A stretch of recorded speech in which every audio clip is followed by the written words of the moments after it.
Welcome to The Explainer.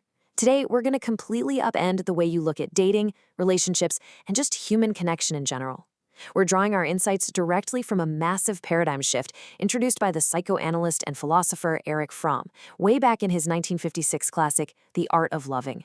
This is a book that has sold millions of copies worldwide, and honestly, its insights are arguably more desperately needed today than they were when it was first published. We're going to break down his exact framework to uncover what we are all getting so incredibly wrong about human intimacy. Right off the bat, Fromm forces us to confront this deeply profound question. Is love just a pleasant sensation, or is it an art? In our modern culture, the vast majority of people firmly believe the first option. We're sold this idea that love is something you just fall into if you're lucky enough. It's a chance encounter, it's a sudden spark, it's this completely passive experience. But Fromm's reality? It's entirely different. He asserts that love is an art, and just like any art, it requires deliberate effort, deep knowledge, and profound dedication. It isn't something that just magically happens to you, it's something you actively do. Okay, let's dive into this. Section 1, the illusion of love. To understand how to practice love as an art, we first have to strip away the illusions that society has built all around it.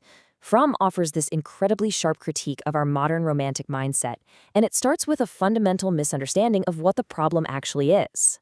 Most people see the problem of love primarily as the problem of being loved, rather than the problem of loving. Think about it. Society completely obsesses over one half of the equation: how to be lovable, how to be the perfect object of someone else's affection. For men, this traditionally meant pursuing success, power, and wealth. For women, it meant cultivating physical attractiveness. We spend all of our energy trying to build up our own social and physical capital just so someone else will choose us. We treat love as a problem of finding the right object, and we completely ignore the other crucial element, which is our own internal capacity and faculty to actually love another human being. We think loving is simple, and that finding the right person to love is the hard part. Actually, Fromm says we have that entirely backwards. This brings us to a slightly more cynical part of Fromm's analysis. Section 2. The personality market. So, Fromm shows us how the mechanics of modern capitalism have quietly infected our most intimate romantic lives.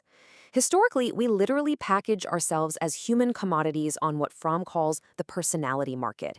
We're all basically out there looking for a mutually favorable exchange. What makes a person attractive depends entirely on the fashion of the time, both physically and mentally. Fromm points out that back in the 1920s, a tough, sexy, drinking and smoking girl was the ideal attractive package, whereas by the 1950s, the market demanded domesticity and coyness. But regardless of the era, the underlying dynamic is exactly the same.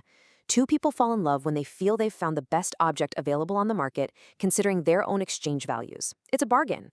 We treat human relationships with the exact same logic we used to buy real estate, which is kind of wild when you think about it. And because of this highly transactional mindset, we make a massive, devastating error. We confuse the temporary miracle of sudden intimacy with the permanent state of love. Fromm makes a brilliant distinction here between falling in love and standing in love.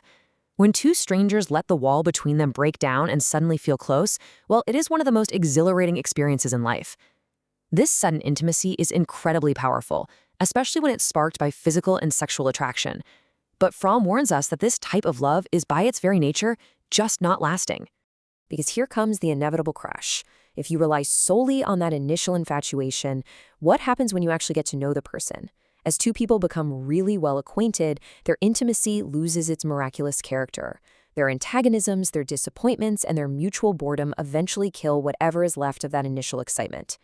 People take the sheer intensity of their infatuation, being absolutely crazy about each other, as proof of the intensity of their love. But as Fromm points out, it usually only proves the degree of their preceding loneliness. Which really leads us to ask, why are we so desperate for romantic connection in the first place? That brings us to Section 3, the problem of separateness. To answer this, Fromm takes us way down to the deepest psychological bedrock of human existence. We have to define this absolutely crucial concept: separateness. Unlike animals, who act largely on instinct and remain in complete harmony with nature, human beings have something unique. We have reason. We are literally life being aware of itself. And because of this, we are painfully aware of our own short lifespan. We know we're going to die, and we know we are helplessly alone in the face of the massive indifferent forces of nature and society. This self-awareness tears us away from the natural world. Fromm argues that this disunited existence, this separateness, feels like an absolute unbearable prison. And the consequences of being trapped in that prison are severe.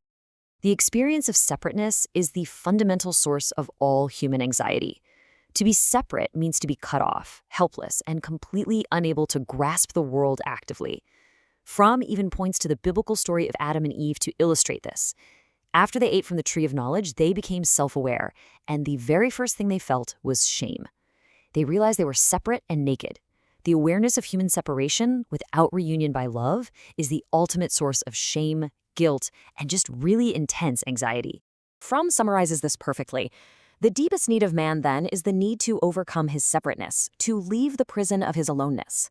In fact, Fromm notes that the absolute failure to overcome this separation literally leads to insanity. Because the panic of complete isolation is so terrifying, humanity has historically sought out a whole bunch of false escapes.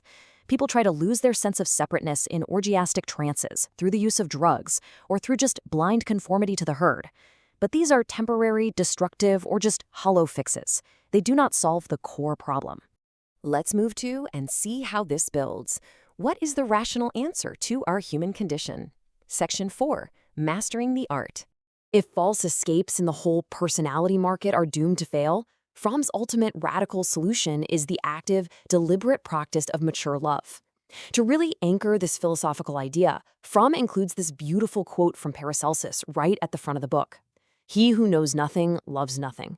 Anyone who imagines that all fruits ripen at the same time as the strawberries knows nothing about grapes." I absolutely love this because it perfectly captures the immense effort and deep understanding that genuine love requires. You cannot love what you do not take the time to know. It requires patience. It requires recognizing that not all fruits ripen at the same time, meaning real love develops at its own pace, entirely distinct from the sudden, fleeting sweetness of mere infatuation.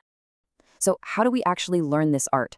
Fromm lays out a really concrete blueprint. First, you must master the theory, which is kind of what we're doing right now, understanding the underlying concepts. Second, you must master the practice. Just like learning medicine, painting, or carpentry, you need immense discipline, concentration, and patience. You have to actually practice the skills of listening, empathy, and giving. But the third step is where most of us completely drop the ball. You have to make it an ultimate concern. Think about it for a second. In our culture, we pour all of our energy into learning how to achieve success, prestige, and money. Almost none of our energy is used to learn the art of loving. Fromm challenges us to prioritize mastering love above literally everything else. And if we do, this is the reward. Love is an active power in man, a power which breaks through the walls which separate man from his fellow men, which unites him with others. It is the only true, sane answer to the problem of human existence. It's not a commodity to be treated, and it is definitely not a random sensation you just fall into. It is a power you cultivate. So, as we wrap up this explainer, I want to leave you with one final provocative question to reflect on. Are you still treating your love life like a trip to the market, leaving it entirely to sheer chance? Or are you ready to start actively practicing it as an art?